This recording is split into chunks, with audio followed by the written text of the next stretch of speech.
one's coming to save you. So what are you gonna do about it? Raw Minds on men's mental health. Hosted by Erick. For the ones we never meet. I want you to really hear this. Some of you listening right now, and you look like you got your life all together. You show up, you provide, you handle everything. People depend on you, but inside you're exhausted, you're numb, and you haven't said a word to anybody. Today's guest was that guy. Gary Smart was a high performance tech leader, father, husband, and a man everyone was thought was so solid. Until one day his body shut all down. No stress, not a bad day, a full collapse, hospital. And that's where it gets real. He got to the point where he didn't even know if he wanted to keep going. That's the part most men hide. They grind through it, they bury it, they pretend they're good. Gary didn't. He tore everything down and he rebuilt his life on something real. Not pressure, not ego, but presence, honesty, and actually facing what's going on inside. Now he's helping men wake up before they hit that small wall. So if you feel like you can't slow down, like everything falls apart, if you do or you don't even know who you are without or with the or who you are within the grind anymore, this episode is going to hit you right in the chest. And listen, if this message connects with you, don't keep it to yourself. Share it, send it to someone who needs it, and follow the page. Stay tapped in. This talk is just about to get good. And I just want to say, welcome, Gary, to Raw Minds. Finally, Thank, I just want to thank say you. that me and you've been trying to do this for a long, long time, man. You know, we have. So, We certainly have, brother. It's just been elusive, but we finally got over yes, the line. definitely. And Yep. how do I Well, follow that up, Eric? That was the best intro I have ever had. well, man, you're a great man. You've done amazing things, man. You've been through hell, and now you're helping others, right? So you deserve it, brother. So you deserve Thanks. it. I do want to say though, if you can, please, if you want to plug any of your stuff, where people can get a hold of you or check you out, you're more than welcome to plug your stuff. Oh, we'll plug it here right now. So my website is garysmart.com.au, GARYSMART.com.au. All my social media handles and all that. And what I do these days is on that. But as you said, Eric, I have a couple of things I do these days, and I guess we'll get into the story and the pain to the power sort of thing soon. But I work with people who my older self, really, and highly successful analytical men that are just think their way through life, don't feel, and just perhaps look really great on paper and look like they got it all together, but are just not coherent inside.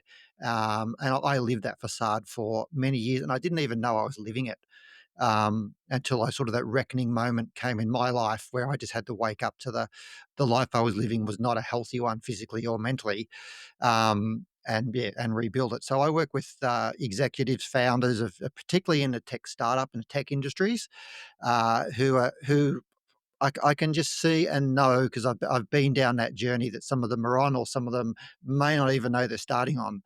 So I'm sort of I help them along when they go through those massively tough times as well. So, but yeah, I got into men's work a couple of years ago once I sort of recovered from my ordeals, and yeah, the more men I speak to, just like yourself, Eric, there's a real side that we don't speak about, not in public. I think it's Mhm. certainly through conditioning and family, at least in a Western society. But yeah, it's just I'm comfortable talking about it, but I wasn't always. And that was yeah. I think about the time we connected last year was about the time I'd finally fully owned my story and what led up to it and all the pain I went through and the recovery process I went through. But up until that time, I'd always filtered it a little bit. Um, Mhm. So yeah, that's what I do Well, these days, and yeah, it's hard. It's hard though. Sorry to just to touch on that, but it is hard to like finally like, open that up and take responsibility and take, like say like, yes, I need help here, I need here. And especially as a man, like I grew up, "Oh, you're depressed, suck it up, be a man," you know what I mean? Like, get over it, like, forget your feelings, you're a man, this is how it is, you know? And that's how I always grew up, and yeah, a huge portion of men are like that, right? So, we're taught that, so, like, opening it up and trying to open that's it's hard to do that, it really is, it's one of the hardest things to really, yeah, because you think you're this person for the longest time because you're hiding those feelings, right? Like, for me, that's how I thought I was, you know? And then when I mm, opened it up, then things changed, definitely. yeah, I do wanna get into though, like, if your story, if you don't mind, like yeah. like how it all started. And don't You, worry you, if it gets fuzzy and everything, the Riverside's gonna clear all that sweet. up, so don't worry about that. So it'll clear You, that all up after. you've actually given me the perfect segue because look, my father gave me I wouldn't call it advice, but he said something when I was sort of 8, 9 ish. And like he was a great man. He's passed now, but he was a like 24/7 small medium business workaholic. And he said something along the lines of, Gary, stress is for weak people. People who get stressed just can't cope with life. And I was young and impressionable, and I can remember being in his office when he told me that, and it's like, well, I was, yeah, going to be strong and push through. And that's the day I say I got my bulldozer license, and I just pushed through life physically, mentally. You put something in front of me, I could just bulldozer through it, and I I kept like that that up. analogy. Sorry to cut you off, but that like the Yeah, bulldozer license, yeah, like, yeah. okay. Yeah, sorry to That's cut just you the off there. way. I just wanna that's amazing, actually. Yeah, thank write it down. But yes, yeah, I kept that up for like over 40 years, um, until I couldn't bulldozer no more. And sorry, I've lost my train of thought. Um, but yeah, I just kept it up. I was chasing success. I did all the things and followed all the rules of success that society said I should do. I went and got an education. I got into the tech industry when it was booming and become quite good at it. I very much identified as being smart and intellectual in a tech field. And yeah, I kept pushing that. I got married. I had kids and did all those things. But slowly over the years, I started to slow down. I just found the grind of life just kept chipping away at me. But I was a bulldozer, right? So I just found ways of just keeping pushing through, and until the day I couldn't. Now I'm going to give you another metaphor here because I once got asked in a like earlier in my career, if I had to identify as like a superhero character or something, who would I be? And I pulled him out and brought him along. I identified as Optimus Prime. I'm assuming you're Oh, or people yeah. watching will know that. Yeah, But yeah. what's Optimus Prime? He's a machine. I was a bulldozer. I was a machine. Like I just kept pushing through anything. Knock me down, I get up. I just keep pushing through, and that's how I approach life. And so my story continues on. I had kids. I got married. I was married, had kids, and then in sort of my early 40s, I just really starting to struggle. I think it was the time that I'd been diagnosed ADHD, late diagnosis, and been put on all sorts of medications, Mm, and they weren't really working for me. They were trying to slow me down, but look, it yeah. absolutely come to a crux where I was sitting at the table doing my taxes one day with my wife, and she asked me to add up a column of numbers, and I couldn't add them up. I added them up like 6 times, and she's pretty intuitive, and she says, "That's not right, Gary. That's not the right number." And I eventually got something that made sense, and then I went to bed. Now this didn't happen overnight. This was a slow lead up to this, but I can remember just vaguely remember getting out of bed and walking down the hallway, and then just bang, I just collapsed on the floor, and Is then this in the middle yeah. of the night? In the middle No, of this the is in the night? middle of the afternoon, and Oh, then I okay, sort of okay. remember, like, looking up and Kylie was standing me, and she says, "You're going to hospital."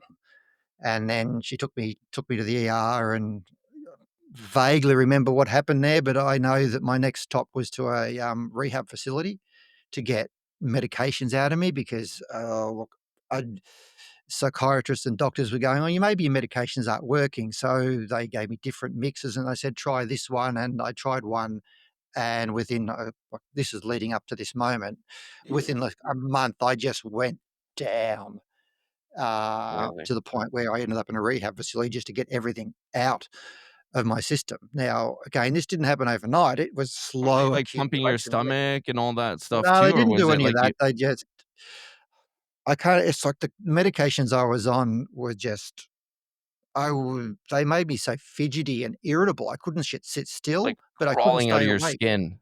Yeah, crawling out of my skin and stuff Yeah, like that. They were just it was just you only had the I vaguely remember one of the doctors in ER coming looking at me, and that's when it was like, "Okay, you need to get off whatever you're on." Now I yeah, did not admit this at the time, and I have had to make peace with it over the years, but yeah, I became addicted to prescription medication that I thought was supposed to be helping me. Now, my wife reminds me that they had their place and they did help to some help me see life differently, but yeah, towards the end of them, I was very unhealthily, um, propping myself up on them. I became insomniac for quite a number of years, I'd say. Well, just I'd sleep, but very, very, very poorly. And, yeah, once started yeah, depending on them? depending on them too. I used to Yeah, say, "Look, I get up in the morning, honey, and it's like, if I don't put these medications into me, I can't keep my eyes open and walk out mhm, the front door." It's like I needed them to function, like I was like yeah. they were keeping me functioning. Was that mentally, you think, or was that really, like, were they really doing that to keep you function, I or do you think think they it were was just mentally? really doing that. I couldn't function without them, I think, and I Okay. didn't that's the scary thing is I didn't realize that as I was Mhm. going through it. Wasn't Yeah, until I got off them I realized that, yeah, these were my crutch, like yeah. the toothpicks in your eyes to keep them open and keep functioning, Yeah, yeah. and that was See, I think that sorry, yeah, go, mate. I just wanna, touch on that because this is actually, like, a serious thing that happens is, like, excuse me, people go in the hospital to get, like, treated for whatever it may be, and there's Mm, some prescribed things or whatever, and it's a main thing is people get addicted to it. Like, I had a friend, he got shot in the hand with a rubber bullet. We won't go into why and all that, but he got shot in the hand to a rubber bullet, and it broke his hand, and he needed surgery. mm, So, went to the hospital, did surgery. They gave him Oxycontins for, pain medicine. mhm, And not yeah, yeah, oxycons, and one thing left to another, and then he got addicted to the oxycons, which then switched over to heroin, and then he got addicted to heroin and got on that, and it kinda went back and forth because the oxys, I guess, were cheap, but it happens a lot, mm, people go in the hospital to get treated, and then they come back, and it's not just oxys, but there's other things out there, right? That yeah, can't, like, for example, right? So I just wanted to make aware that, like, be aware when you do go in the hospitals, try to be aware of yeah. these things that do happen. So I just wanted to Well, bring that to light there. yeah, thanks, Eric. Yeah, I don't want to give anyone the impression that I'm anti-medication or anything. They certainly have their places, but I can Mhm. reflect like they were propping me up and doing stuff that I should have looked at myself and been changing my lifestyle and attitude towards life. And I was just throwing medications out of desperation on top of unhealthy approaches to life, and that's where I think that's like where Yeah. my unbecoming really, really where I really started to come undone. So, Mhm. Well, but see, yeah, I know that feeling because I broke my elbow. I was working at -50 or -40, -50 in Alberta, and I fell and I broke my elbow, hit the concrete, I fell 10 feet, and I needed, um, oh, um to go to the hospital, and I was since I'm from BC, all they did this is crazy, all they did is they put me in a sling and told me to go back to BC and for them to deal with it. That's what they told me. mm, But they gave me 106 T4s, and I was in so much pain that day, I ended up taking 18 T4s. mm, 18, man, and I was walking around my house, and every time I felt pain, I would pop one. Every time I Yeah. felt pain, I would just pop one, and I was drooling, like I was walking. When the guys got home from work that day, they had to watch me all night, man, in case I, like, had a cardiac arrest or something like that, right? Because I Yeah. took so much pill. But it's like, yeah, man, and that's how I is like, and that happened a while. Like, I wasn't taking 18 every day, but soon as, like, I was just popping them, and I was using them as a crutch, like almost like my Band-Aid, and I was Mm. using them, and it really, that was a hard part of mine because I wasn't working, my depression was going down. I just went through um uh, a divorce or separation or whatever you want to call it, and I was using that as a crutch, and like I was just using it nonstop, and not even paying attention. That's Mm. just my story. I kind of like I'm just kind of wanting to relate, kind of like that being somewhere Yeah. like that, right? Yeah. Thanks, Eric. There's just But yeah, go on. I didn't mean to take away. so many overlaps. The more men I speak to and Mhm. people I speak to, like yourself, like there's so much overlap in the stories that yeah, a lot of people don't talk about. But Yeah. yeah, but I think the part of my story that I find the most interesting was actually sort of the recovery phase of it all, and this is what stumps people when I start talking about it, because I I went into a rehab facility just to get off all medications that I was on, under the belief that, well, maybe I'll walk out and I'll be better straight Mhm. away. Um, because I can remember coming to withdrawal symptoms. If I felt like fidgety and that on the medications at the end, it was so excruciating. I know what people talk about when they withdrawal, because my daughter gave me a copy of Harry Potter to read while I was in there because I didn't want to do too much, but I could not even sit still enough to read a page at a time because it felt like little creepy crawlers running my bugs and under my skin, I should say, and I just had to keep moving. I couldn't sit still because I just so uncomfortable, and that for the 4 weeks I was in there, that persisted for about 3 weeks because I had to come off medication very slowly. Wow. And then so the striking thing is that, like, when I don't know if all facilities are like this around the world, but when I left the one I was in, they throw you a little party, like, "You're better. You're so much better than when you walked in, and you're going and starting a new life." And then and I'm like, so, yeah, there were people there going through whatever they were going through, but we threw their parties, and eventually my party came. But I walked out thinking, I'm gonna be better. I'm gonna get back on with life now because I felt amazing compared to when I walk in. All the last week, the fidgeties and the creepy crawlies had gone, and I could start to read a little bit more. I was trying to watch movies in there. I remember watching, what was it, Pirates of the Caribbean. It took being one, and it took me 4 sittings to watch it because I just couldn't sit still. But by the end, I managed to start watching some more movies and start to get through them. So left rehab, had the party, thinking, great, I'm going to get back on life. This is going to be really easy. And that's when the really what I call the slow motion recovery actually took hold. It wasn't, I'm out better, I'm going to get back on life. It took years for me to get my physical health and my mental health back to a stage where I could function. I got really scared. I still went through some very depressive cycles, suicidal ideation for quite some time. Even took myself back to hospital once because I was so scared I was getting a bit too close. Because, hey, I'm pill free. I'm not working. I can rest, but I'm not recovering. And I'll continue that story in a second. But before I forget it, what really surprised me too, going through rehab, because I was a bit scared. I thought, man, I'm going to go through, I'm going to be having all sorts of nasties of the world going to be in there.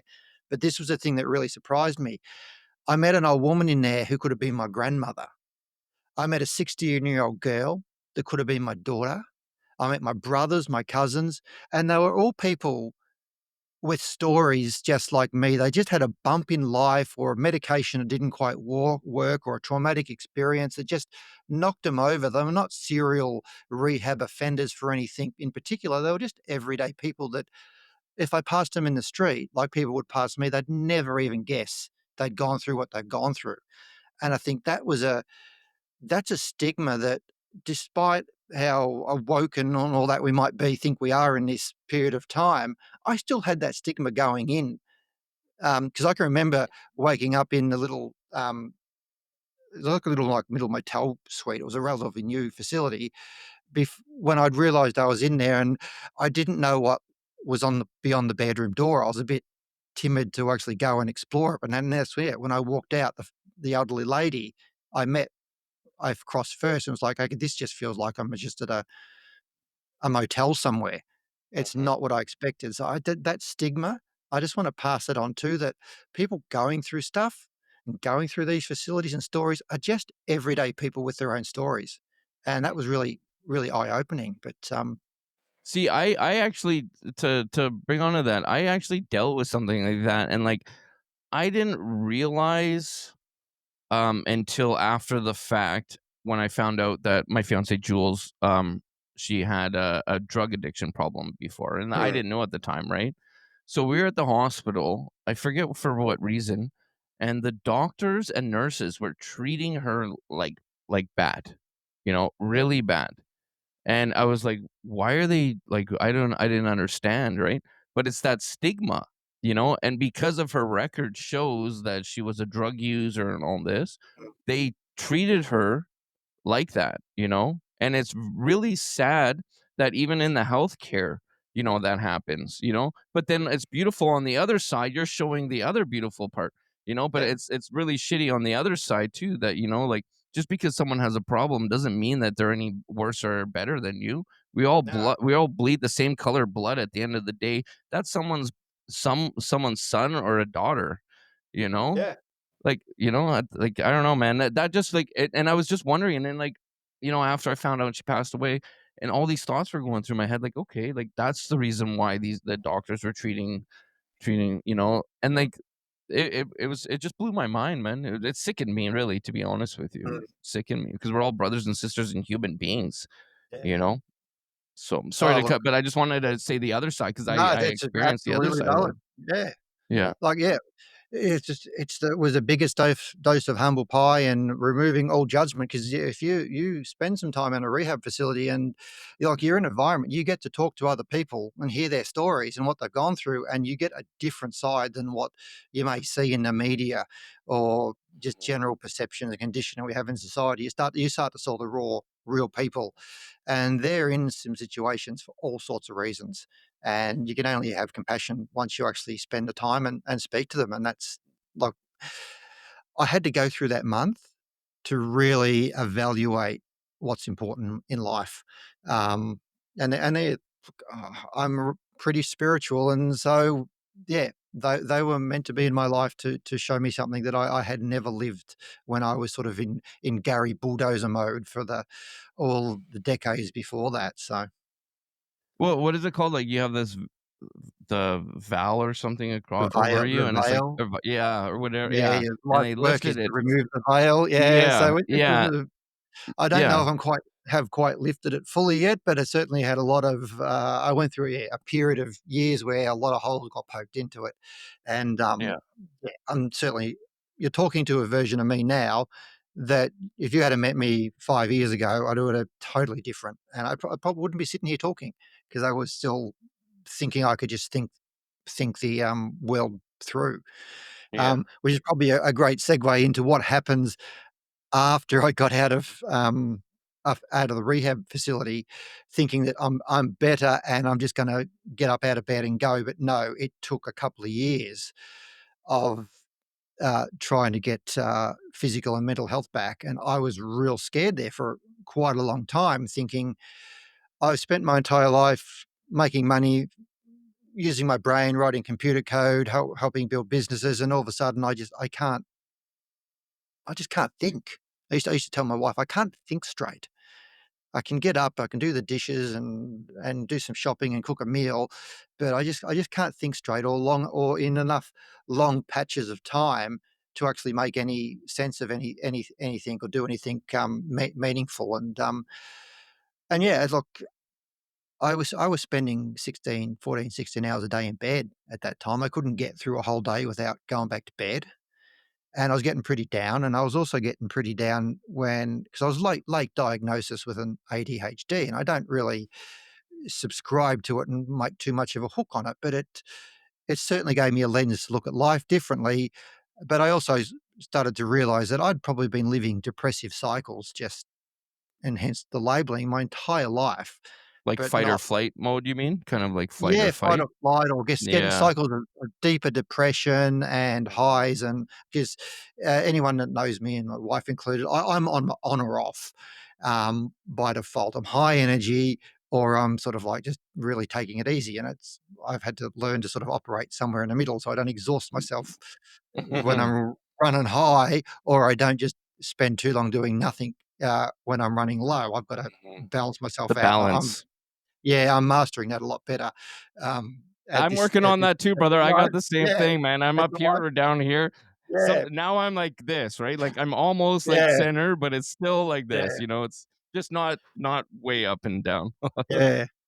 But, yeah, I found that really hard to deal with. To go, "Well, man, Mhm, I've been living a life. Maybe I should have been."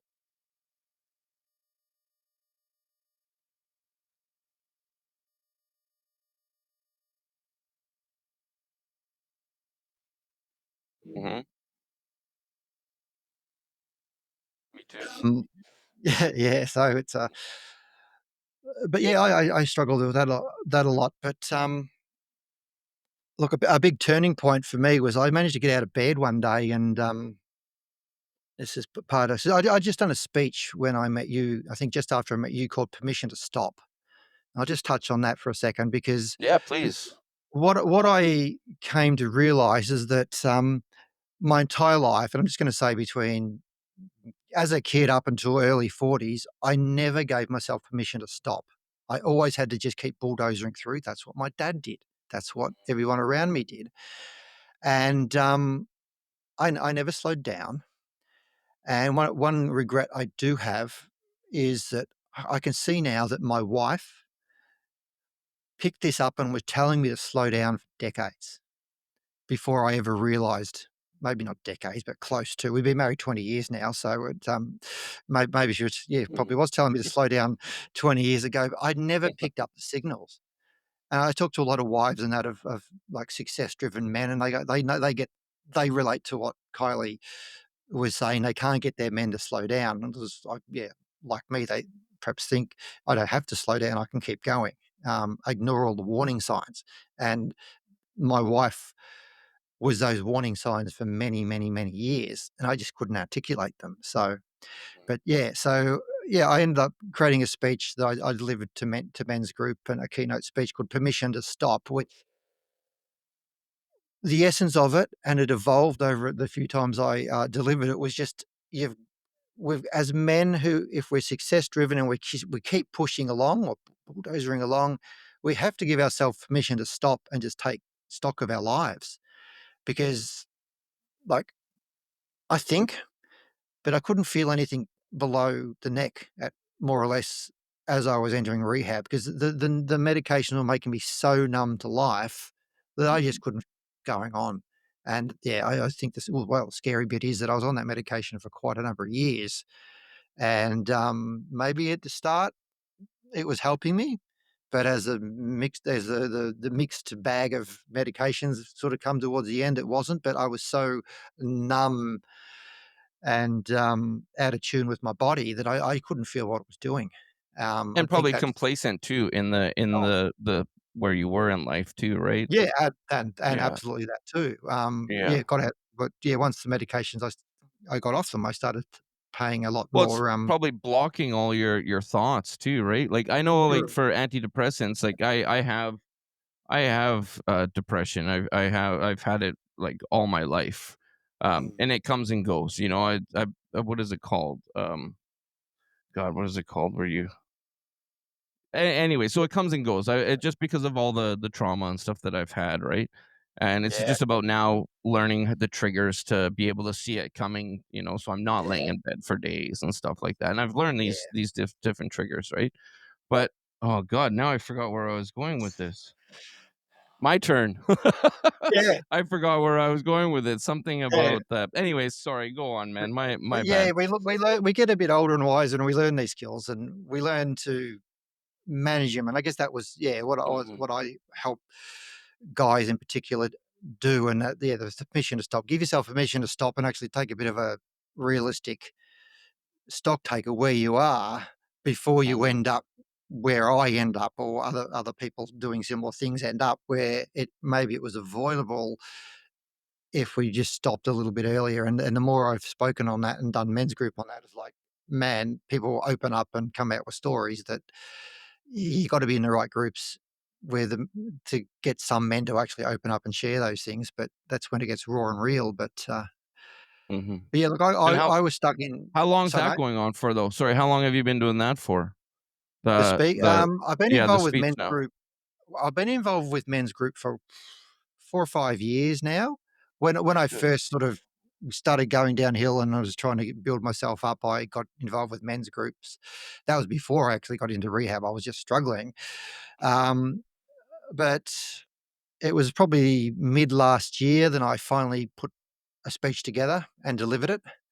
And then Mhm. I'd been doing little speeches with men's group, but this was the first time I really owned what was going on, um, with Good me for you, and man. what I'd gone through. And it was like, that was the pivotal moment where it's okay, I realize I'm just human and I'm not the only person going through this or have gone Mhm. through this, and I can pay some life experiences forward. I'm not going to hide behind my masculinity and pretend I've got my shit all together anymore. And Hell yeah. that's about the time that I was led to meet you, Eric. And when Mm. I heard what you did and Destiny, man. got Destiny, it, got brother. it. Yeah. So Yeah. that's, yeah, it was a destiny. It was like, okay, Yeah. Eric's here for a reason. So, Mhm. Well, you know what? And like this is why I built Raw Minds is for guests like you know, pain to power. That's how Raw Minds was made, was pain to power, right? I yeah. was in that desperate, I was in that desperate mode, looking like having the suicidal thoughts and all that stuff, just Mm, looking for a way out, I guess you could say. But I yeah. didn't want to take that because I promised myself Mm, in 2015. So, I mean, this is why exactly what I do is for guests like you to come on and share your stories to help people, and someone I'm hoping someone out there listens to this and be like, like I can relate to that, and if Gary can do it, I can do it. You know what I mean? At the end of the day, and that's what the whole show is about. Is yeah, helping each other. We're brothers and sisters at the end of the day. Like I said, in we this are. world, we got to look out for each other, right? We do. Well, let's switch it up into more some of the power now, because I Yeah. wrote it down. You wanted the pain to power. So Yeah, let's hear the I power, have the brother. arc in I have the arc into power, and that's, you're talking to me now because found my power. It was slow, but yeah, I got out of rehab thinking I'm going to be better next week. No, it didn't happen. Took years, but sleeping 14, 16 hours a day, can't get through. But somewhere along the line, I got out of bed and I actually just had this, I don't know, destiny, maybe it was. I watched Superman. I watched the original Christopher The old Reeve's school. Superman trilogy. I just had a calling, and just, I don't know. There's something about movies, late 70s, early 80s, up 85. I don't know. There's just something about, maybe it's just where I was growing up watching They don't early make them movies. like they used to, brother. They I do not don't, but make I them like loved they it. used to. Yeah. So I watched Supermans, and then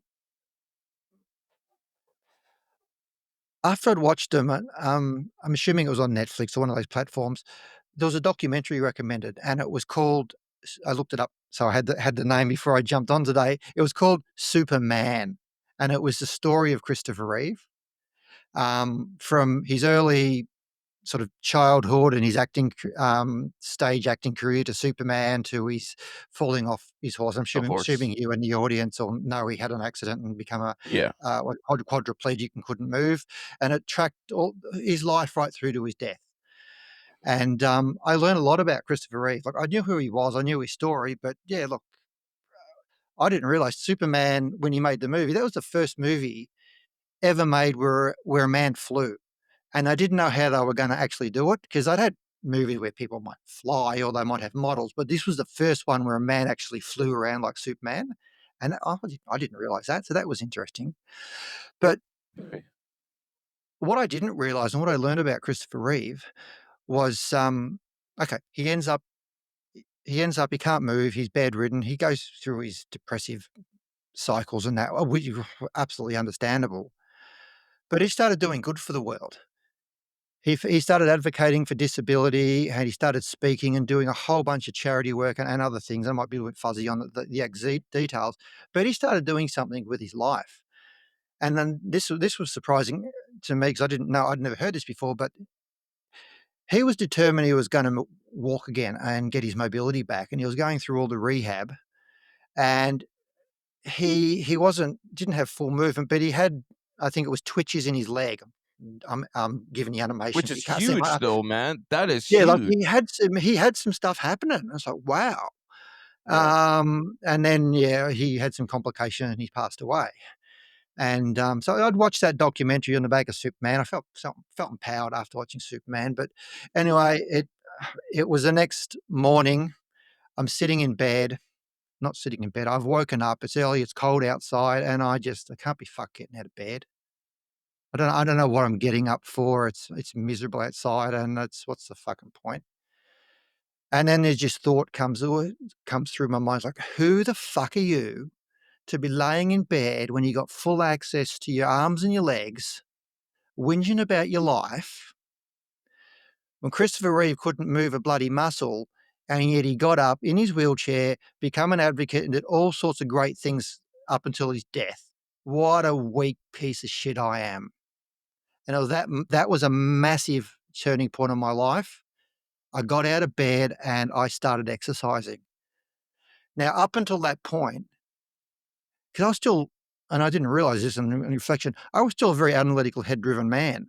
I thought I was going to think my way out of my condition and my struggles, and I didn't need to get moving. And this was okay, I got to change this up. So I started getting up and going from some walks, and I actually started running. Now, I was so embarrassed about who I'd become and what I was doing that I used to get up, and it was wintertime at 6 a.m. in the morning. And where I live, that is pitch black. And I'd go to the park that's near my house. And if it was raining, I'd have uh, like a raincoat on, a head torch, and I'd start running because I was too embarrassed and ashamed for someone to see me because I couldn't even do 100 meters at the time. But I kept that up. And over time, 100 meters become 200 meters, and I had a course, and I eventually got around a kilometer, and it took a couple of years, but I kept going until the end point. Now I can easily run 5 kilometers without stopping, and I'm not embarrassed to doing anymore. And then I started working out and increasing that, and I made a commitment to myself that by the time I'm 50, and I've got a year and a half to go, that I'm going to be in better physical shape than I was when I was in my 20s. And that was a commitment I made to myself. Whereas before that Christopher Reeve moment, I could not see that. And the lesson for me, and maybe other men here, is that I spent so long. This is some advice I would give back to my post-recovery self, is that I can't think myself into health. I've actually got to get physically moving as well and complete the whole circle, because your physical health helps your mental health, and your mental health helps your Mhm. physical health, and it all compounds. And like, I prioritize exercise and health because that's how I function the best in the world now. I have to do that now. And I'm just like, man, I wish I had have really clicked onto this decades ago. But that's my empowerment story. When I speak and I share with people, like, they get stuck. They just, exercise is too hard. It's hard to get moving. It's like, you just got to start. Mhm. And like, yeah, I was embarrassed, but I kept on Well, it, and look at you it's turned now, around. man. Like, you know what I mean? Look at you now, and it pays off and it shows. It And pays off some over the it, yeah, and like it may not feel like when you're in the moment. You may not feel no. like it's doing anything, but it really is, because it's the long run, right? At the end, You've a got lot to of stick at it. people, yeah, well, a lot of people want that instant gratification, Yeah. you know? That's what it is, the instant gratification. And that's why a lot of people, try to do the shortcuts to get there faster, whatever it may be, you know what I mean? And it's Yeah. the instant gratification. But whatever is worth it, whatever is like amazing and is worth it, it's gonna be hard to get there, and It you is. have to go through that, right? And that's how And you learn. You learn your lessons through those, and you really learn who you are. I bet you learn a lot about yourself as you're going through this whole journey too. oh, absolutely. I didn't realize how pivotal exercise and health was to my general functioning. I heard it all my Mhm. life. I had to Yeah. live it. and I had to go through that pain of building myself up. Now I had this. I wasn't working at the time, and I had the space, and everything else around me is collapsing. And but I had the space and the time if I wanted to be doing this, and that's what the Crystal Reeve moment really helped me do. But you're absolutely right. We all want the shortcuts, and I want the shortcuts. Mm.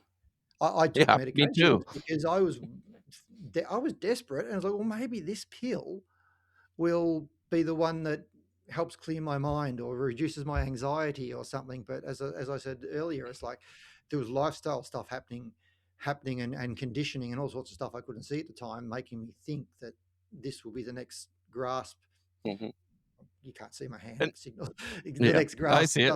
We saw it. does it work? So But you know, and a lot of people don't understand too is like a lot of times there's medication out there that people need that keeps them alive or yes, keeps them doing things. Don't get me wrong. yeah, But then there is a lot of medication out there that people are just use as a band-aid, you know, and yeah, think that that's their fix, you know? yeah, Like for me, I like I said, I was depressed, right? So I've been off and on antidepressants my whole life. And at one point in my life, I said, I'm not gonna take these anymore because I do not like the person I become. I am numb. I feel like I'm just existing, you know. And I found different ways to be able to cope with my mm, depression, be able to figure. And you know what saved me? And I say it all the time on my podcast, and people think I'm crazy, but coloring, coloring saved my depression. I yeah, swear to God. And I had, you can go on to Amazon and download adult coloring books, right? yeah, They're like, I think I had one that was all swear words, and you're coloring all swear words, you know, and that's what it was. And, but I mean, it really did help my depression because when I felt depressed, I would go and color. And what it does is it takes away everything that's going around you mm, and you focus on what's in front of you. And yeah, you want to, you know, the color and make it pretty or whatever, right? So you're using your imagination at the same time.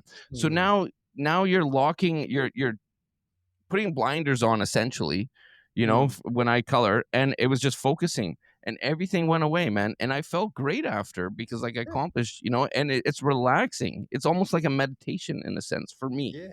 So if you're feeling depressed, try coloring, man. It Right, worked for me, yeah, thanks for right? sharing. Yeah. My daughter does got big puzzles going, and I can remember doing puzzles, getting up Hmm. and just doing puzzles, just something simple that kept my mind going. And yeah, for me, it wasn't so much coloring; it was music. Yeah. I'd always had this. I picked up a guitar in my 20s and then it put it down when I got married and had kids and work and everything. And then, yeah, as part of my recovery, I sort of just had this calling to pick it up. And I'll just share that because it worked for me. Maybe it'll work for Please, somebody man. else. But for me, it was like, okay, I like to think and solve problems. I needed to learn to move my hands. I went through a stage where the medications would give me the massive trembles and I was really even sort of post recovery, I was still trying to get my like Hmm. finer movements back. I don't exactly know what happened medically, but it was like I'm surprised I got my five fingers. The way I used to cut up, I always think I'm going to cut my fingers off because I was just You know, man. very tremory. But yeah, look, the music, the guitar in particular, gave me something to sort of do with my fingers, and like that's like the mechanical aspects of getting a finger movement, but then the timing and the rhythm, and that was the mental aspect. So the learnings and picking up some music sort of was physical and mental activity that I could do during the day, and I might have only done it in 15-20 minute blocks. And you But enjoyed it though. That's the main thing yeah, too, right? Is like you have to be able to enjoy what you're like, right? So, and right? I'm noisy. I got to make a lot of noise. I still do. Yeah. So Yeah, I used to that be was a drummer, yeah. so So yeah. Until you mentioned your coloring book, I'd forgotten about the guitar part of my Mhm, story. But that was um, yeah, because like the Christopher Reeve moment got me out of bed and exercising. But I was looking for other things to do that I could cope with during the day, and the music was one of them. And see, I got into speaking, public speaking, and keynoting because my wife actually signed me up to a course on public speaking because she knew I loved talking and mentoring people. And some people said, "You've got to share your story and help others." And it's like, "Well, I can't do that because I'm nowhere near the person I need to be." but I think my wife had my wife has foresight, a lot of foresight, and yeah, she suggested I join this program, which I did a couple, oh, I don't know, probably could be 2.5, 3 years ago now, and started developing and learning to speak. And I wasn't all that well when I started, but yeah, I kept at it and yeah, found a bit of a passion for that. And so that Good, part man. of the journey and her foresight to actually sign me up and get me into this helped me get the message out and develop the message. Otherwise, it might never happen otherwise. So, Well, um, thank God for her, man. I'll tell you so part something of me funny. speaking is her yeah, insight there. Well, me, I'm gonna say this. I do not like public speaking. Yet I have a podcast, you know what I mean, in over 100 something countries, but I really don't, I really don't like public speaking. I've never really like when I first started the podcast, I have 2 episodes that were not video, and I started them just audio. And my old co-host, Joey, he's like, "No, we gotta go video. We gotta go video."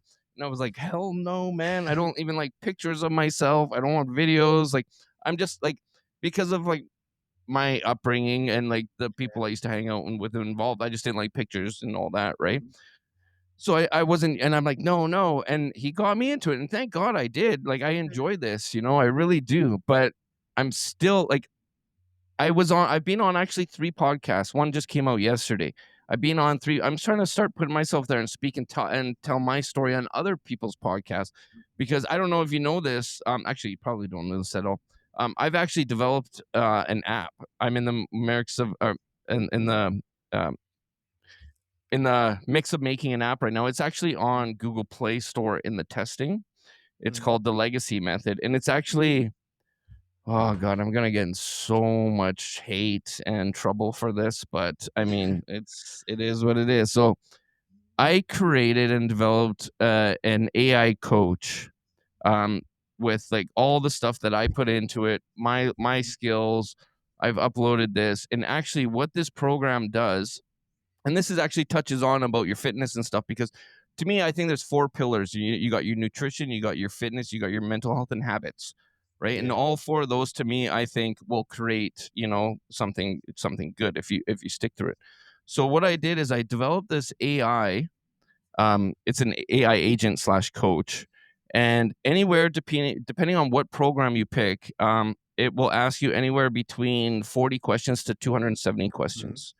And these questions, they're deep. They really make you think. They're very hard questions, but it's the best way to be able. I can build this program to pull out all this data, and all this data then creates a program for you. It'll create habits, so daily habits. You got daily check-ins, right? Mhm. It also creates worksheets for you. So you do different worksheets, daily worksheets. And then also it creates a fitness regimen for you for working out. So if you're at home with no equipment, or if you're at home with equipment, then it'll ask you what kind of equipment so it can build the right thing. Or if you go to the gym, and then it'll say, like, if you want to do, like, say, Zumba, because my girl's doing it right now. She wants Zumba. So then it'll help and say, okay, you got to put Zumbas in on these days or whatever. Then also nutrition. So what it also does is after you put in all your stuff, dietaries, everything like that, it'll Yeah. also build you a meal plan, and you can change it and all that. But then you can hit shopping list. It creates a shopping list for you. It tells you what exactly you need to buy in order to do the meal plan, and gives you a rough estimate of how much it's going to cost. It's pretty Yeah. wild. So I built, like, it's like a whole mental health app in one, and I think Awesome. it's going to change the world, man. I hate to say it and I hate to do it, but I mean, it's the way of the future. I hate to do it, but this is it. I really do. Is it? It's yeah. But Yeah. I think it's but I have that one-on-one connection too. So I have the one-on-one coachings and stuff like that as well. You can pick that program, different ones, because let's face it, there's people that don't want to talk to people and just want to do the programs in themselves. And then there is the people that just want to do the one-on-one coaching. So I try to make it all for everybody.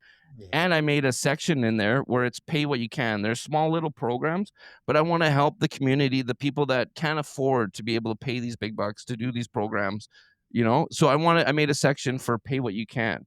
So people Awesome. can come in, and it's a lower tier. You don't get as much as all the other stuff, but I mean, it's there to help and it's a start, right? So Yeah. that's my little segue I wanted to put in, but I want to, because you're talking about the fitness, and I think that like in order to really better your life, you have to touch in every piece, Mhm. in your life. And I had the guest come on, Joey, and he invented, it's called the 3D printing method, where like a lot of coaching will just focus on one thing here and bring this up.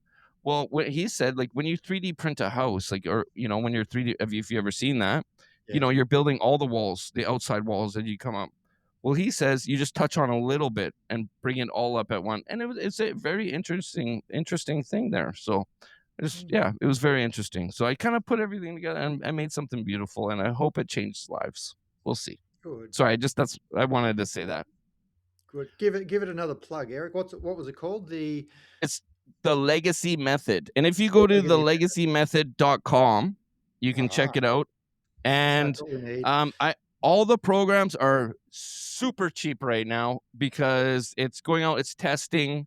I would love feedback if you guys check it out, and help me out, because I'm still working on it. It's the web version is up right now, but the app I'm still working on. But Yeah. I'm hoping pretty soon it'll be out there. I've been working hard, man. Been working hard Yeah. on it. So Yeah. yeah.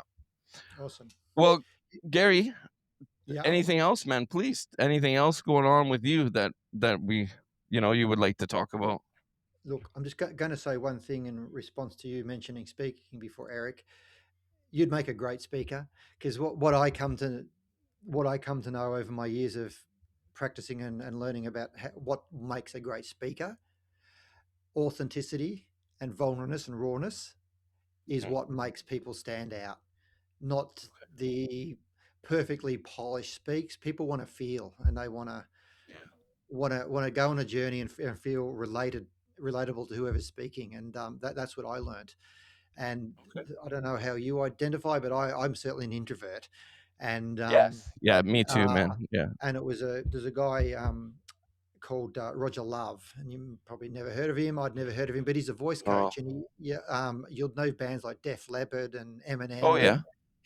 he's their voice coach. I think it was Eminem, but he is like a grade voice coach to massive performers and artists and actors.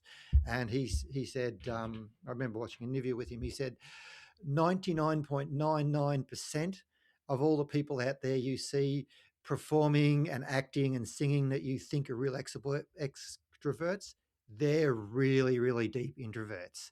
They just Mhm. know how, they just get on and perform. But other than that, they are just not. We got this perception that if you're speaking and you're doing all sorts of things, you got to be a natural extrovert. No, I thought that Okay. too. But yeah, I just had to mention that the It's rawness, it's funny you is say that though. It yeah. is sorry, it is funny you say that, because there's streamers out there. I watch this because I think in my earlier years I wanted to stream like video games and all this stuff, right? And Yeah, we um all. yeah, right? I mean, there's m people are making millions off of it, I know. People are making, it's crazy. But, so a lot, like, I was watching, this one streamer, and he's talking, he's like, "No, I'm an introvert. I was scared to go on camera. I was Mm, scared, but every day I got up and I just did it." He's like, "I would just like, I had no friends. I just stayed mm, alone." And now he's this, I won't say who, but he's a millionaire screw or mm. he's got millions of views, and he's a streamer, and he's a he's out there now. How do you say it?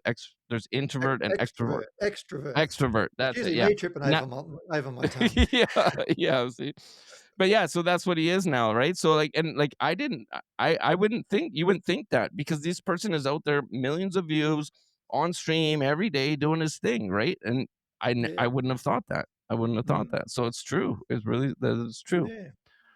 Um, we are going to the end, but is there anything else you Yeah. would like to share? Anything upcoming that you want, or anything? If not, feel free to plug yourself again, and everything will Yeah. be in the bio, everybody. So feel free, Cool. hit the bio.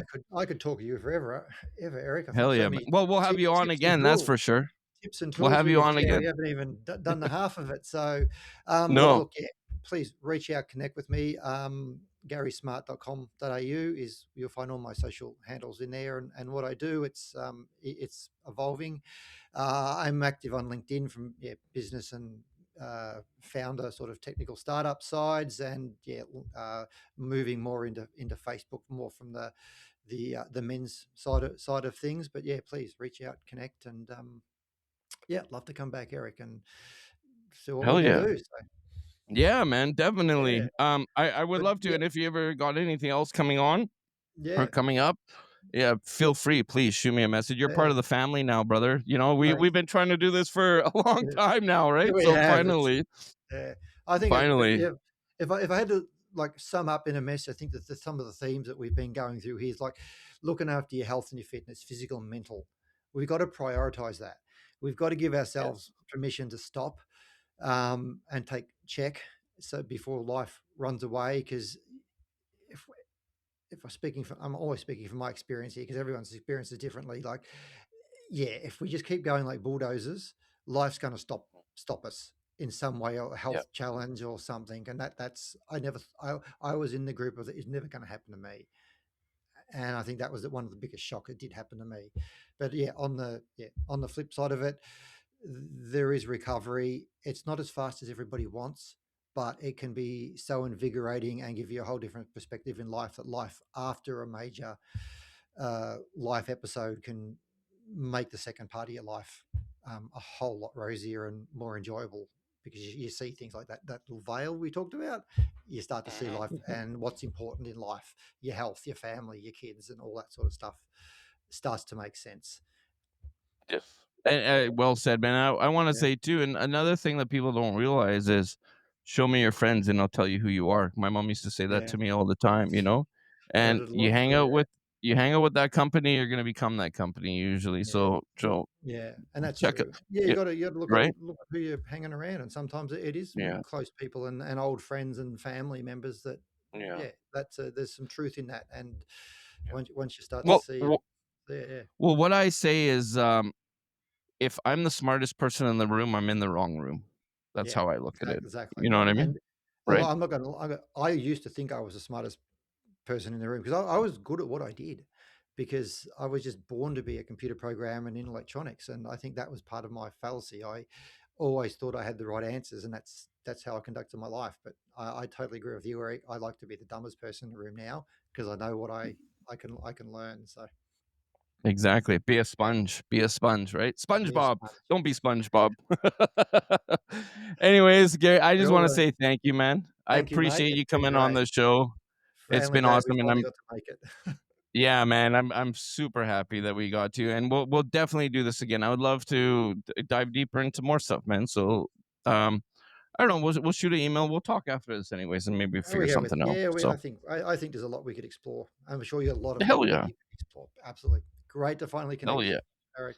I'm gonna try something here. I've never done this Yeah. before, so I'm gonna try to do my outro right here. So thank you everybody. Appreciate you all. Thank you again, Gary, and we will see you guys on the next one. Does it work? Raw Minds. Men's Mental Health. Hosted by Eric. Follow, subscribe, like, share. For the ones we never meet, you're not alone.